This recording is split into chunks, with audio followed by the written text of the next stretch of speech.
Hello everyone and welcome back to Steins 80. I'm G, and we have just learned that apparently Kagari has control of Moeka's entire existence, and that's horrifying. Anyways, it was almost July. The rainy season hadn't been that bad this year, and what little remained of it had already disappeared. Temperature-wise, summer had come a long time ago. Summer. In other words, it had almost been a year since it happened. And then one Saturday afternoon. If I stayed home, not only would it be hot, but Dad would be on my case about helping with the family business. To get away, I'd come to the area around Ikebukuro Station. A year ago, I could have gone to the lab, but with Suzuha living there now, I'd mostly stopped going. But that meant that it was hard to find a place to study on my days off. It was too much trouble to go to the university. And the classrooms probably weren't open on weekends anyway. I feel like we've done this before. Never mind. After a lot of research, I'd settled on spending my free days visiting this cafe near my parents' home and spending a few hours here. In fact, a lot of the other patrons did the same thing I did, buying a single cup of coffee and sitting there for hours on end. Some brought books, some brought computers. I chuckled to myself as I realized that I had joined the ranks of the other normies.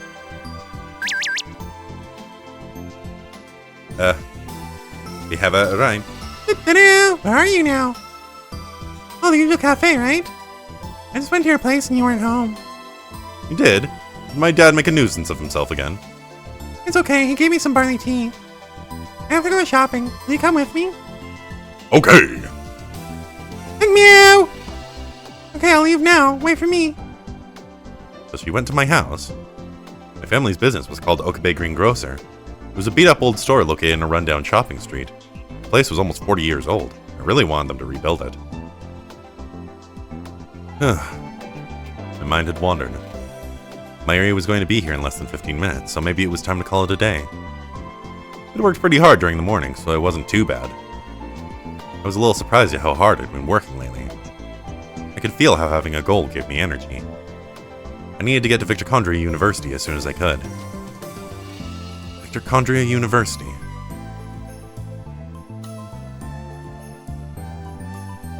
I was still in contact with Maho via email and chat.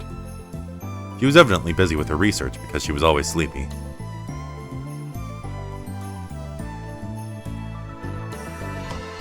I took out my phone. I found myself looking for a certain icon on the home screen. But of course, I deleted it myself 6 months ago. Amadeus. Was Kursu doing well? Knowing her, she was probably coming up with some complicated theory or teasing Maho. It was also possible that she was visiting @channel and hiding it from Maho. @channel?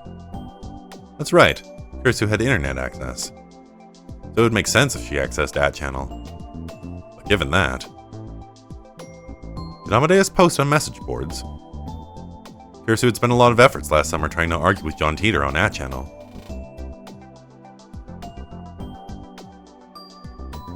That happened in the Alpha World line, though. Still, it meant that she was okay with posting. There was a chance that Kursu was doing the same thing.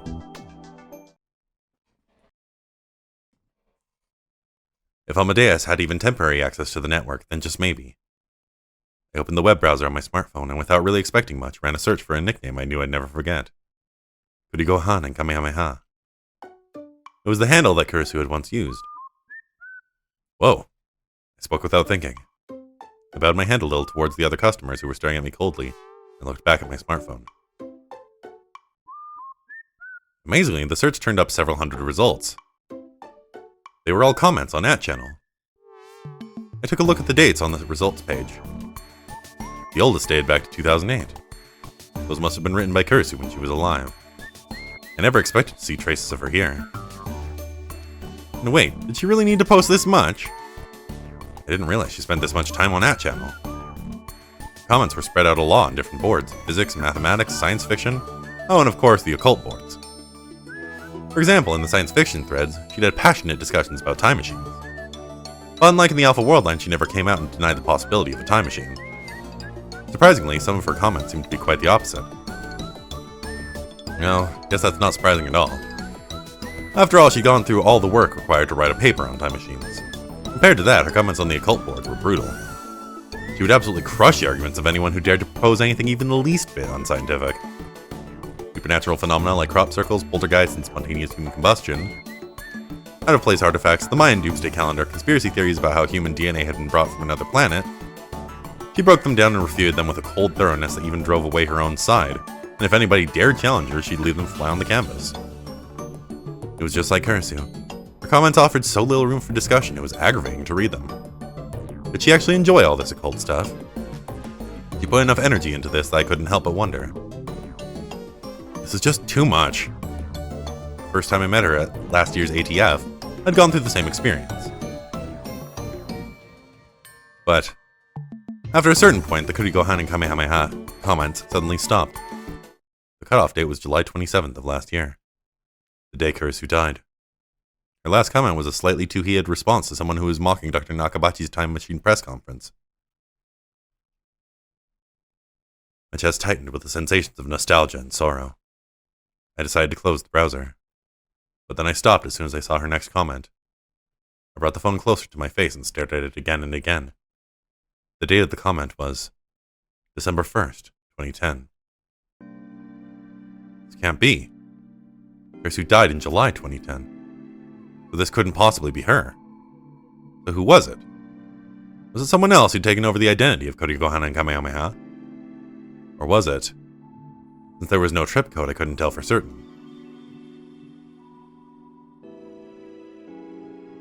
December 1st was just after Maho and Dr. Leskinen had come to Japan, and also about the time I'd encountered Kurisu.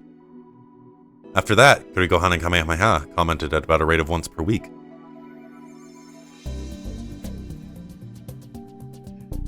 I looked for the most recent comment. Wait, that's last night! It was a discussion about relativity theory.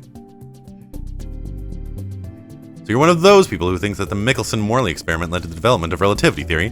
No wonder you weren't making any sense. Go back to grade school, fool. WW. No point in even talking to you, WWW. You really did get foul-mouthed when she went on that channel. Then I realized that she said the same thing to me face to face. If this wasn't some imposter, this really was Kurisu. What a miraculous and yet stupid story. Did Maho and Dr. Leskinen know about this, I wonder? Probably not. Kurisu wasn't going to tell them. I couldn't help but laugh. I tried to make contact with her. I wanted to see if this Kurigohan and Kamehameha really was Kurisu. And then I came up with a good handle. Salieri's neighbor. Of course, this was a knockoff of Maho's ID. If Kurigohan and Kamehameha really was Kurisu, she'd have to notice it, right? Okay. I thought I smelled, moron. It's true that the original purpose of that experiment was only to prove the existence of ether, but you can't deny that it helped Einstein.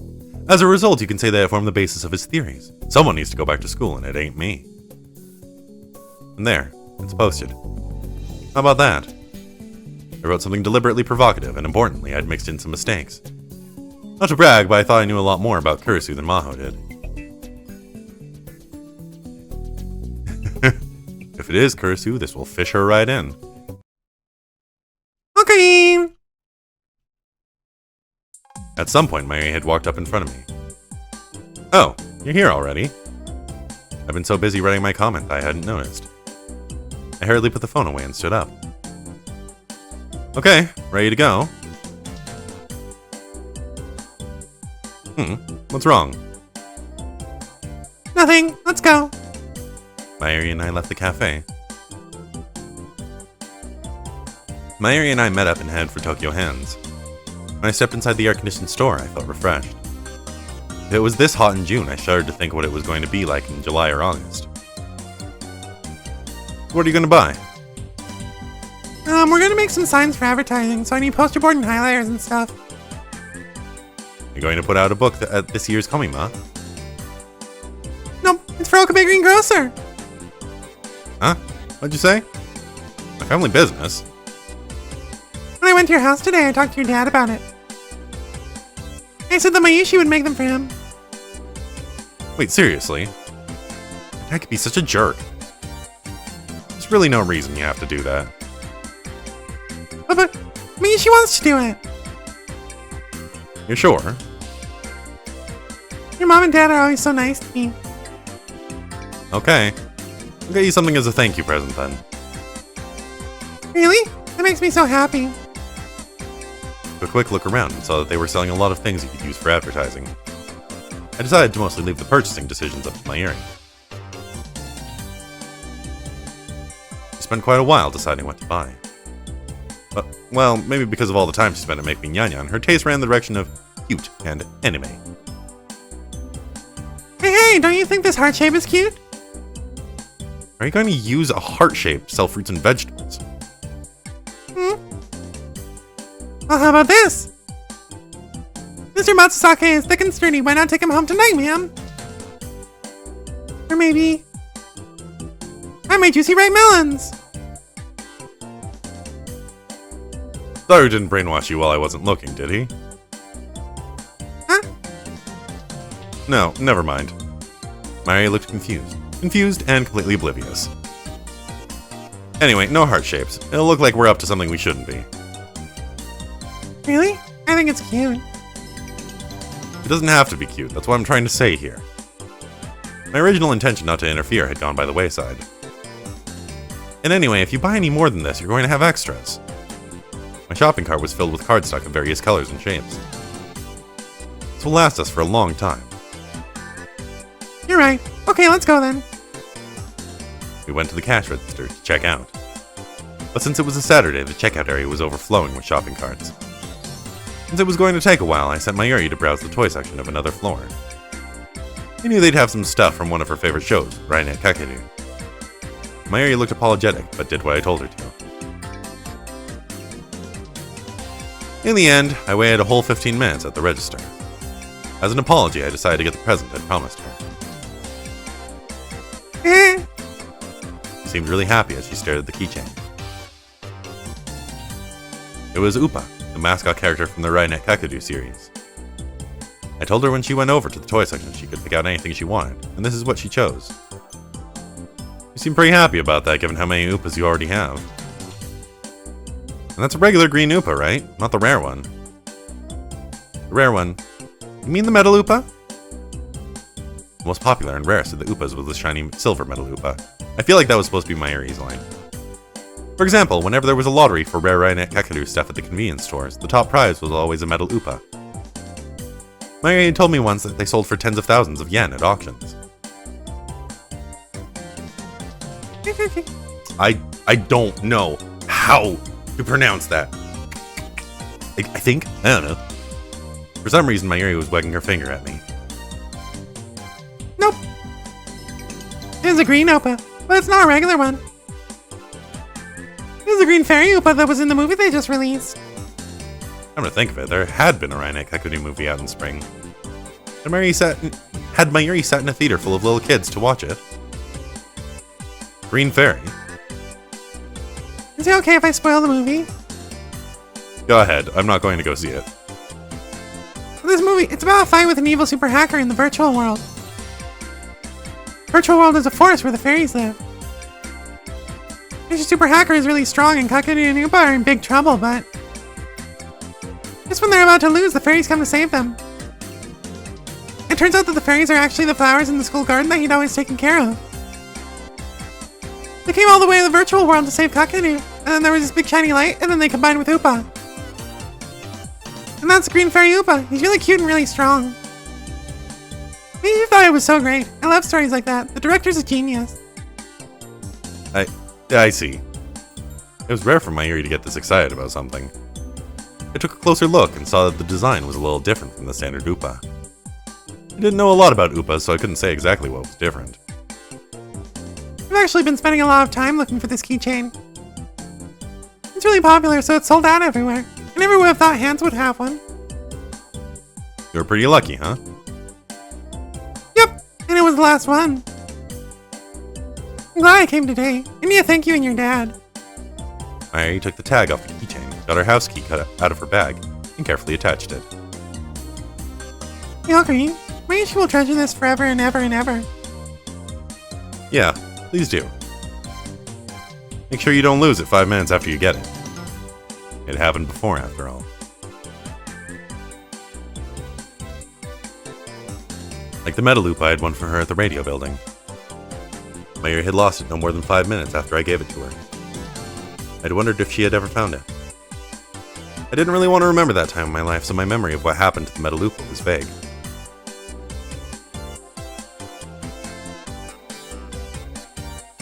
Yep, I'm never gonna lose it again. Two of us started to head back. I'm gonna work hard and make the ads for your shop, okay? Oh yeah, you still got to do that. I've been thinking the job was done once we bought the bought the materials. Real work actually began now. Should I help too? No, I'm fine. Believe in my Yushi. I'm a little worried after you tried to buy heart-shaped cardstock. It's fine. Well, it's nice of you to make them and all, so I won't complain. Oh, I need to call Mom. I'll tell her that I'll be home for dinner. Why not eat at my place? I'm sure either Mom or Dad will try to get you to stay anyway. I don't know. Are you gonna stay at my house? Are you gonna stay at home for the rest of today? You won't go to any singles parties? I haven't been to any lately. Last fall, when I'd been trying to become a normal college student, I'd forced myself to go to as many as possible. But lately I'd been so busy with my studies that I hadn't had a chance. I see. Then maybe I will. Mayuri took out her phone and started to type something when her expression suddenly darkened. She stopped moving. What's wrong? I just got a message from Kaide. I didn't notice it. What should I do, Ocarine? Mary seemed like she was on the verge of tears. Something happened. Hey, Ocarine. You told me before that Fubuki's not sick, right? Fubuki? You mean Nakase, not Kurishima, right? Yeah, is that true? She's really not sick? Yeah, I don't think so. What? Mary showed me her phone. Fubuki's back in the hospital. I'm on my way. Here's the location. She's back in the hospital? I couldn't believe what I was seeing on the screen. Real quick, I'm going to double check that everything's going the way that it's supposed to, because this seems not quite right. Alright, apparently this is right. It's just very similar to Gehenna's Stigma. Fubuki was at a different location than before. This time it was the AH Tokyo General Hospital High-Tech Medical Center in Yoyogi. It was supposedly one of Japan's most advanced hospitals. According to what I read on the internet, patients with the new encephalitis that everyone was talking about were being gathered here for special treatment. I'd also read lots of really bad urban legends about the place, and I was a bit worried about what kind of horror show I'd find here. But of course, when we arrived, it was nothing like that. It was very clean and decorated like a luxury hotel. Mayuri, Ocarine. This way. Eddie and Yuki waved at us as we entered the lobby. Yuki had gotten a message from Kaide as well, and had evidently come right over. Where's Fubuki? He's fine. Yuki gave Mayuri a soft hug and a smile. Eddie bowed her head apologetically. Sorry to scare you. I was kind of in a hurry myself. I should have checked more carefully before I messaged you. What do you mean? How's Nakase doing? Just met her mom in the hospital room, and it doesn't look like her illness has gotten any worse. And they've just brought her here for more examinations or something? Yes, that's what they said. So there's nothing to worry about. Oh, I'm so glad. Maria looked extremely relieved as Yuki continued to hug her.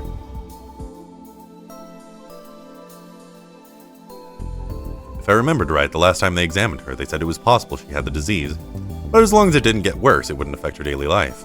They just told her to come back for regular checkups. The new encephalitis had arrived in Japan over 6 months ago, but the number of patients was still increasing. Fortunately, there hadn't been a single casualty yet.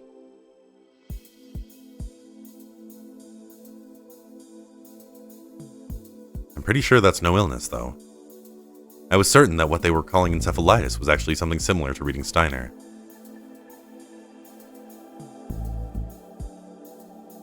One time when I went to visit Fubuki in the hospital, I had secretly investigated the other patients. I wasn't able to get any proof, but I found out most of the patients in her wing had to varying degrees memories of the same world line. Many people had memories of Japan at war.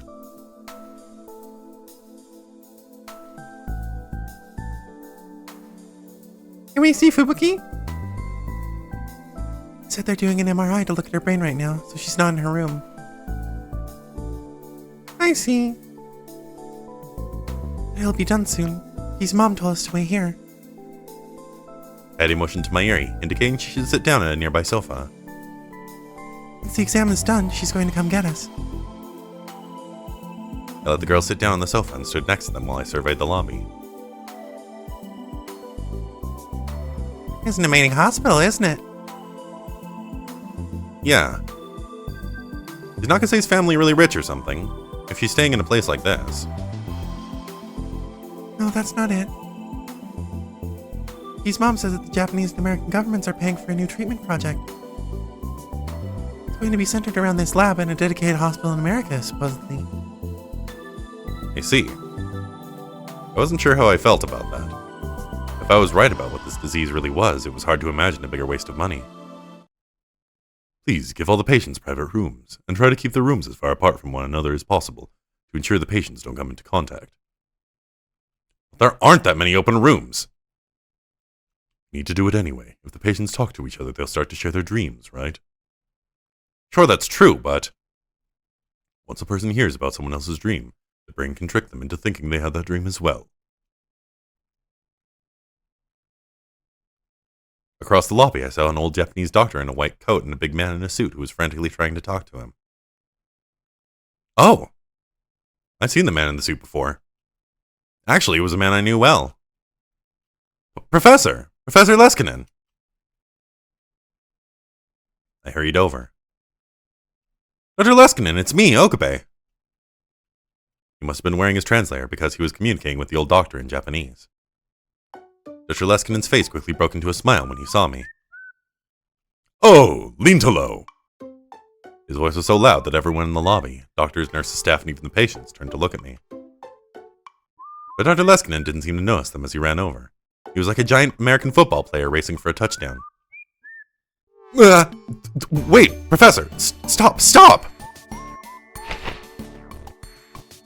My cries went unheard as Dr. Leskinen tackled me and then pulled me up. Then he switched from football player to pro wrestler and he swung me up and down. I felt like I was a little child. There was nothing I could do to resist him as he flung me around. A moment later, he noticed the cold stares of the people around us and finally released me. Oh my, I'm sorry, I was so surprised. I got a little too excited. Dr. Leskinen bowed to the people around him in apology. Dr. Leskinen, who is this young man? The doctor that Professor Leskinen had been talking to was staring at me suspiciously. Oh, well, I wasn't sure exactly what to tell him. It wasn't like he was really my professor. Seemed to be a student. Which high school are you with? If you're studying brain science like the professor. No, He'll be a student of mitochondria this September. I'm planning on having him come to my lab. Huh? I see. Mitochondria, eh? That's a surprise. I looked over at Dr. Leskinen questioningly, but he just gave me a mischievous smile. This guy, he really was such a kid. Very rare for a Japanese student to be able to go there. I'm impressed. Thanks. After the doctor left, I sighed loudly enough for Professor Leskinen to hear me. So, who was that guy? The director of this hospital. The director? You just told a lie to someone that important? Oh, did I lie? I said you'd be a student starting in September, but I didn't mean this September. Or what? You think you don't have what it takes to make it to my school in the end? It's a little unfortunate, but he really was like a little kid, completely shameless. But still, it was hard to hate him. I'm surprised, though. I had no idea you were in Japan. It had been 5 months since I'd seen him off at night, huh? I looked around for Maho, but I didn't see her anywhere. Are you not feeling well, Intelo? Did you come here for treatment? Oh, no, I'm here to visit a friend. Oh, I see. That's good. Well, it's not good for your friend. I'm sorry. Oh, no. So what are you doing at a Japanese hospital? Dr. Leskinen brought his face close to mine and whispered so that the people around us couldn't hear him. You've heard about the new encephalitis cases, right? The American government asked our psychophysiology lab to look into it, but they've hit a roadblock. The university ordered me to help with the investigation. I see, so you're helping with the new encephalitis cases. Now there was a word I didn't expect to hear. I explained that my friend was here because they thought she might have the disease. Is your friend named Katsumi Nakase, perhaps? Oh yeah, you met her at the Christmas party, didn't you? That's right. My interest in this new disease started with that party, you see. Both you and Katsumi collapsed, right? He was right, actually. In my case, I'd been sent to that other world line. I met up with her again several days ago. She demanded to know why she was being sent back to the hospital when she was just fine. I see. Would you tell her that it would make me happy if she was a bit more cooperative? Huh? I actually feel really bad for both her and all the other patients. We and the Japanese team are doing what we can, but we just don't understand the results we're getting. Dr. Leskinen's usually chipper expression darkened. Man was such a ball of vitality that I hadn't noticed until then, but when his smile disappeared I could see the wrinkles that had formed on his face from exhaustion. He must have been working hard, like he said. To be honest, none of the doctors thought we'd have this much trouble explaining it at the start. What's wrong, Lintelo? Oh, well... Is there something wrong? No. I'm not a medical student, so this is all outside my expertise. I was just about to tell him about my reading Steiner. But in the end, I couldn't. If my uninformed opinion was wrong, it could cost the encephalitis patients their lives. I couldn't just tell him when I didn't have any proof. And then his face drew close to mine again. By the way, Katsumi was saying something very interesting. She said something about not being sick, about how she was actually experiencing another world in her dreams. I told her not to say anything about it. Could she not help it? This was bad. I might start to doubt her sanity. Well, Nakase's got a very vivid imagination, maybe. She loves sci-fi and anime. She probably just said that she has the power to experience parallel worlds because she saw it on some show somewhere. I remember that I used to say stuff like that. I tried my best to come up with excuses, but Dr. Leskinen still seemed concerned. But still, I was really surprised when I started participating in the treatment project. One of the strange things about this illness is that many patients share the same dreams. I'm assuming it's similar to a mass hallucination. What do you think? I've never seen this before. From a brain science perspective, I just don't have an answer right now. To be honest, unscientific is the word that seems to best fit. Like parallel worlds or memories of a past life, you know? I see. It would help if you talked to Katsumi too. There are some things you can't say to a doctor, but that you'll tell your friends. Sure, I'll ask her, I guess. So, Lintelo, that aside, I have a question for you. Dr. Leskinen was looking over my shoulder. I got a sense of this at the Christmas party, but your girlfriends really are cute, aren't they?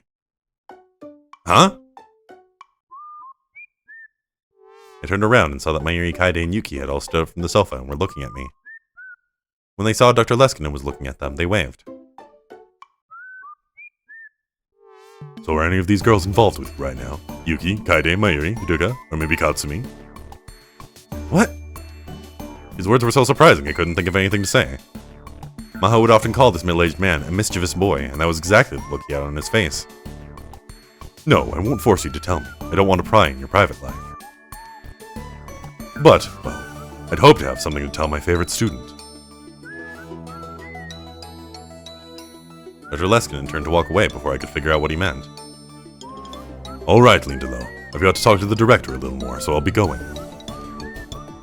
I'd love to go around to all those girls and give them a hug too. I'll save that for next time. Tell them I said hello. Oh, sure. Mayuri and the others came over to me as I watched him go. Was that Dr. Leskinen? Yeah, I knew I'd seen him somewhere before. I thought he'd come back to America.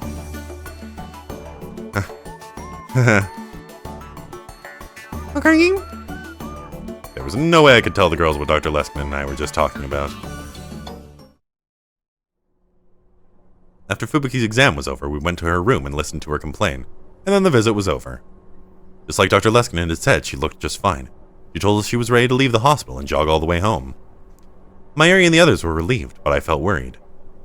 Did I need to talk to Dr. Leskinen about reading Steiner after all?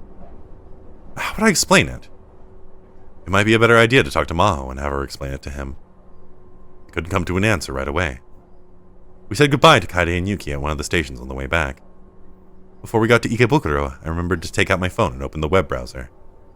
I went to @channel, eager to see how she'd responded to the bait I'd spread this afternoon.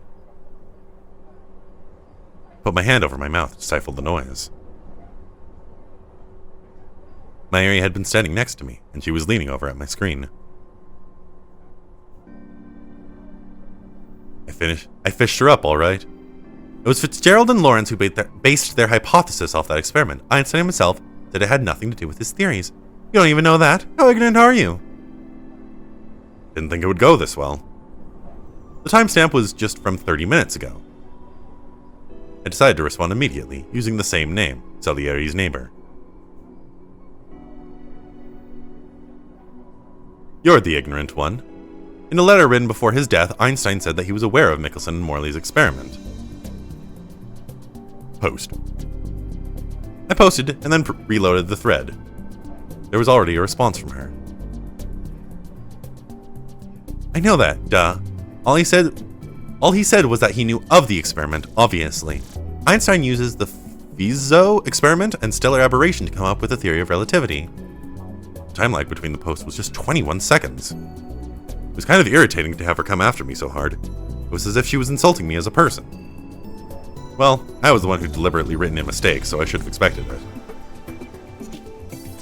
You just can't let anyone else win, can you? I see you haven't changed a bit, www. Are you Mozart? The threads the other residents were probably confused, everyone except for her. Mayuri had been watching our exchange and looked at me confused. Do you know this Kurigohan and Kamehameha person? Yeah, they're someone I've known for a long time. I think. Now then, how would she reply to the nickname Salieri's neighbor in the post I just wrote? I was curious, but there wasn't an immediate response like that, like before. The train reached Ikebukuro Station. Uncle Yin, we're here! The train slid into the station and stopped. I reloaded the thread one more time before the doors opened. And there was a very short response from Kurigohan and Kamehameha.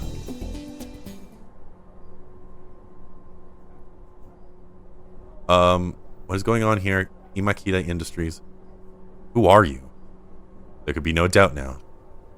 This Kurigohan and Kamehameha was Kurisu.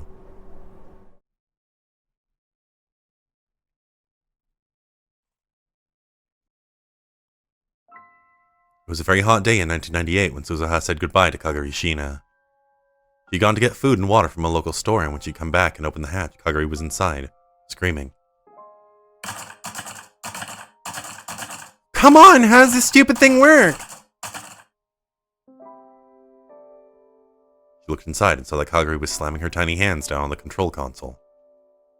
What are you doing? Huh? Kagari shrank back when she saw Suzuha. I'm not... This isn't what it looks like. Answer me. What? I woke up and you were gone and it was dark and the lights wouldn't turn on. And so cramped and scary in here. I tried to open the door. And when I was fiddling with it, this happened. Kagari started to cry. Sorry, Big Sis Suzuha. I'm sorry, but I was really scared. I see. Suzuha relaxed her guard. Kagari had PTSD from her time as a war orphan, and she hadn't fully recovered yet. Mayuri had once told her that she got very frightened in dark and cramped places. It would make sense if waking up in the dark caused a panic attack. And the time machine could only function with Suzuha's biometric authorization. Someone of Kagari's size wouldn't be able to break the console either. I passed out from the shock of time travel, so I wanted to let you get some rest. I'm sorry. Suzuha grabbed one of Kagari's tiny hands to help her up, and then led her outside the machine.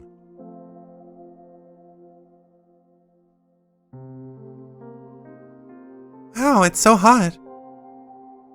Kagari, promise me that you won't touch the switches on the control console no matter what, okay? Okay. I'm going to get started. You go and rest. Have some food and water if you want. Suzuha handed Kagari the provisions she'd bought, then went inside and poked her head into the cargo space under the control console. She connected the IBM 5100 she'd stored there to a portable terminal she'd brought from the future. By all appearances, it was an early 2000s cell phone, but inside it was a miniaturized quantum computer made from the year 2036. Of course, future Daru had made it himself. When she booted up the IBM 5100, rows of numbers started to appear on the screen. What are you doing? Kagari was looking in from outside the time machine. Did you study the year 2000 problem? I studied it a little at the orphanage. In the end, nothing happened, right? That's why everybody thinks. It wasn't made public, but at the time a lot of places and a lot of countries had serious problems because of it. Really? The issue was this computer, the IBM 5100. It's got old programming language on it, and the engineers weren't able to fix the problem. In fact, they didn't even know that an important program existed that was written in this language. The race to develop the time machine was the beginning of the Third World War, but there's a chance that something that happened during the year 2000 problems and the divisions that resulted from that were a deeper cause. She didn't expect a 10-year-old like Kagari to understand this, but she didn't feel like taking the time to explain. In the year 2000 is a special year, you see. All of the world lines temporarily converge here. This means that it's possible the year 2000 problem has a huge effect on all the world lines. The world line in the gap that we're trying to reach, Steins Gate, is no exception. She looked down at the terminal connected to the IBM 5100. So this is a patch program to keep the year 2000 problem from ever happening. Right now, the terminal was converting the patch into the language used by the IBM 5100.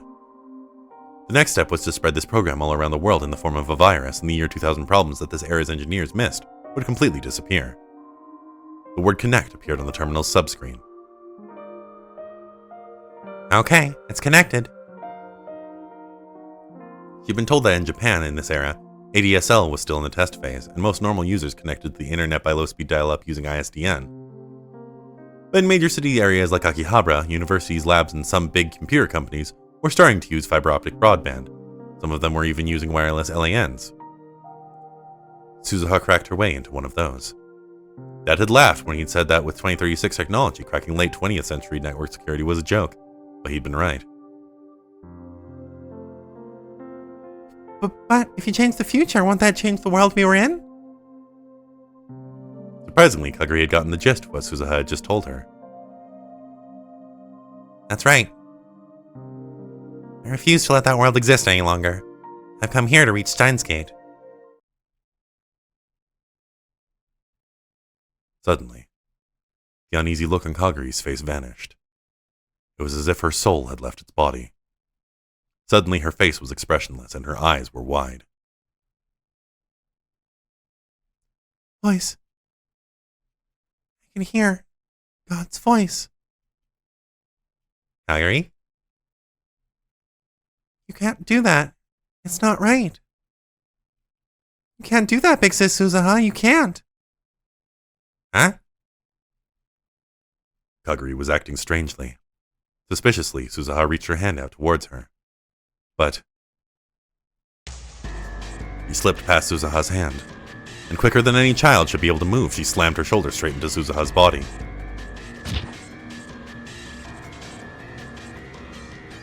Suzuha was caught and completely off guard. That's how fast it was. Kagari's shoulder hit her in the solar plexus. Ah! She bent over and collapsed onto the seat. Kagari tore the terminal out of Suzuha's hands. The cables connecting it to the IBM 5100 were ripped out and errors displayed on both screens. What are you doing?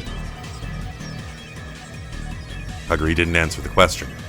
Instead, she grabbed the backpack that Suzuha had placed on the seat and spilled its contents onto the floor. There were MRE, spare parts, clothes, and a semi-automatic pistol. Suzuha couldn't believe it. Kagari was going to try and pick it up. Stop it! She forced herself to ignore the pain as she jumped on Kagari's body. But another unbelievably powerful body slam knocked her back.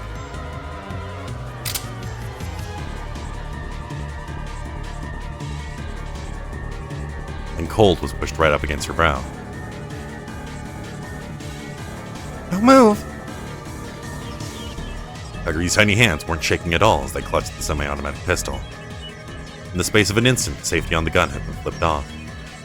That's when Suzuha realized that this wasn't just a temper tantrum. Suzuha was the one who taught her how to use a gun. That's why she knew that Kagari was perfectly calm. Are you insane? Put the gun down now! Stop doing this! You're the one who needs to stop. What? Can't change the world. You're not making sense. There was no hesitation in her eyes. Instead, Suzuha saw only resolve. You want the war to happen, then? I don't know anything about that. I just want to go back to my old world. And that's never going to happen. You've already used the time machine to interfere with the past. The world line's changed. There's almost no chance we can go back. Shut up! Shut up! I'm going to save Mommy! You can't erase this world. I won't let you. Kagari turned the gun toward the IBM 5100. Stop!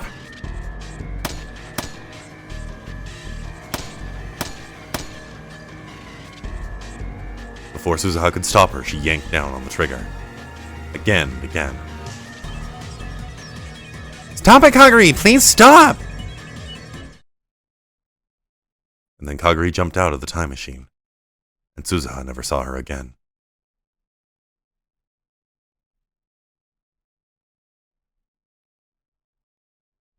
On every night that passed, she remembered Kagari. Suzuha had spent some time looking for Kagari when she'd first come to this era, but in the end, she'd never found anything. But Kagari Shina, who was now 22 years old, was here in Akihabara. Suzuha was sure of it. Omaho-tan! Hey, hey! Tari was sitting at the computer next to Suzuha and talking into his monitor. The monitor was displaying a video chat screen. On the screen was a young girl dressed in slovenly fashion. No, a proper, full-grown lady.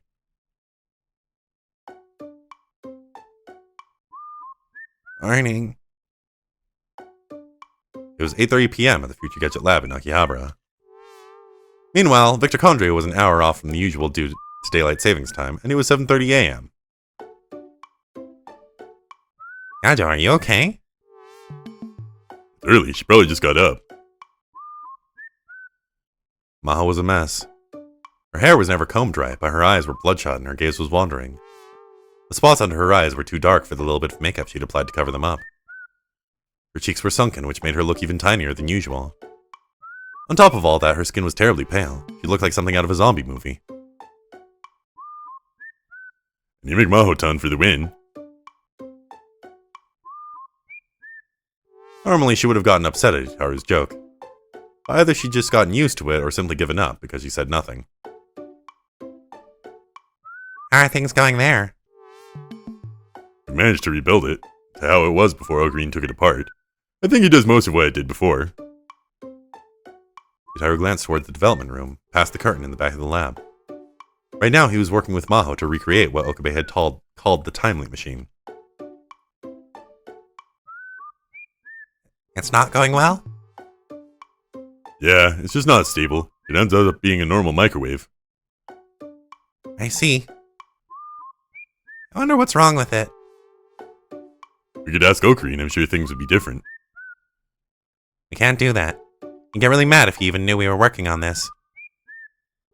Uncle's afraid. He's afraid of the power of the world line convergence. It won't be easy to convince him. In fact, it had almost been a year since she'd first tried and failed. There was a moment of silence. Wait, Maho-tan, are you asleep? Ah! Maho's whole body jerked, and she almost fell out of her chair.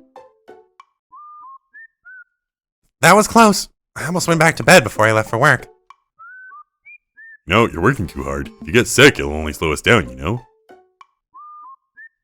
I'm fine, and actually after all this work, I'm still not as good as the real genius. I don't think so. You know, I think you're a genius. I don't need you to make me feel better. Got all these hints about the time leak machine that Okabe told me about, and I still can't find the answer. How'd she manage to compress all that memory data and send it to the past? Of course you managed to do it, but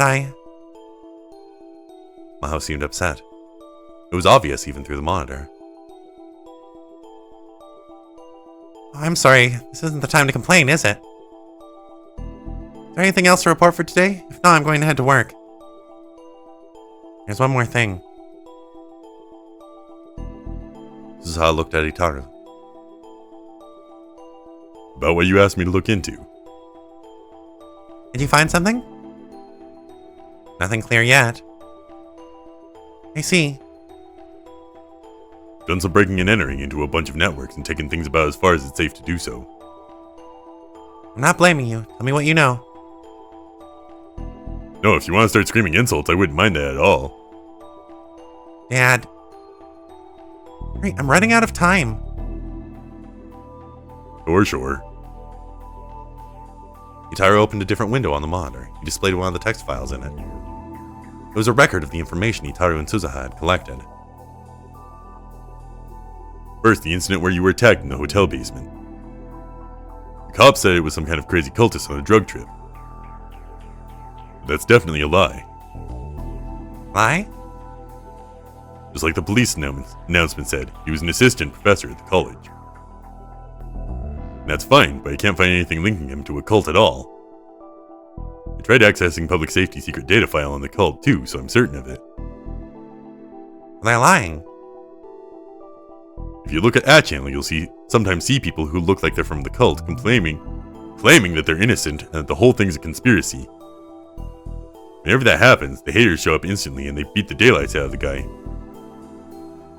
And the haters always have this really well-made fake evidence, digitally altered images and stuff. There's no way that's a coincidence. Really? I don't know a lot about this channel thing. Most of the big sites have agents on them, including channel. And they get paid like it's business, so they do it 24 hours a day from morning till night. Information control. Propaganda. Politicians and bureaucrats use them to influence public opinion on the net. There are even companies that specialize in this sort of thing. I see. I can understand that. America has the same thing.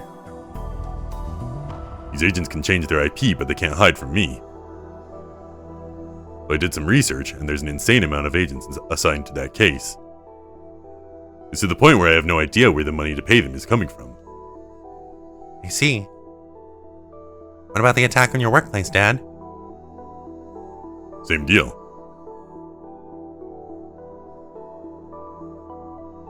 The police had called it a fight between foreign mafias trying to expand their territory in Japan. The media never questioned the story at all, and even people on the boards of the famously skeptical channel believed everything they were told. Of course, there was no mention whatsoever of Russia or CERN.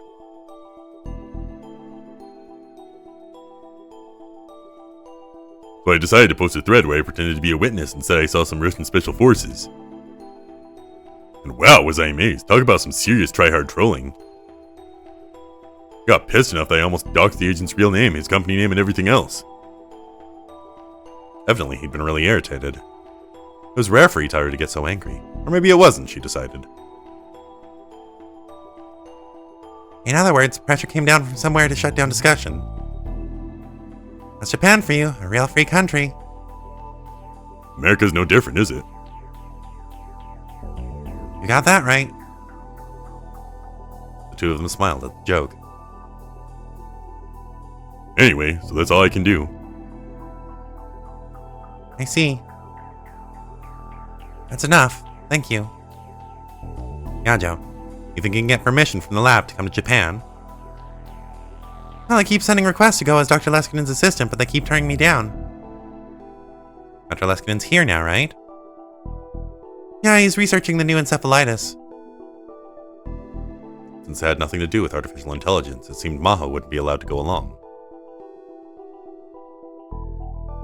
Well, that's fine. If they keep turning me down, I've got ideas of my own.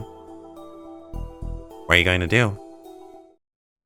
Don't tell me you're going to defy your superior officer's orders to drop the case. I think you'll get caught by the bad guys. I've never seen that hentai before. Hey, Maho, say, kill me in as frustrated a voice as possible. Huh? Dad. Suzuha's hand went for her back pocket. Sorry. Utaru's shoulders slumped as he apologized. Lately, she'd been able to put a stop to Utaru's terrible jokes just by doing that. She wasn't sure if it was a good thing or a bad thing that she knew exactly how to handle him. Well, anyway, I should be there before too long. Okay, tell us when you've got a date. Oh, and Hyajo, if you're going to work, you should take another look in the mirror first. Just before they ended the call, Suzuha decided to warn her.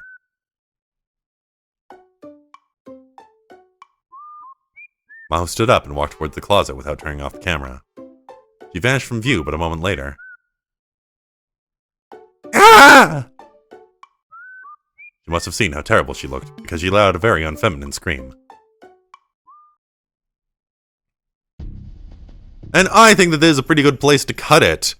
So we're rehashing a lot of the stuff that happened in Gehenna's Stigma, but with extra little bits thrown in here, like the thing with @channel and this whole situation. So I'm very interested to see how it diverges and how it continues along the same path as Gehenna's Stigma, because clearly it's not going to stay exactly the same, since Maho isn't going to end up at the psychophysiology lab and all that biznitch. I don't know. But for now, thank you all so much for following my playthrough of Steins Gate Zero, and I'll see you in the next episode. Bye now.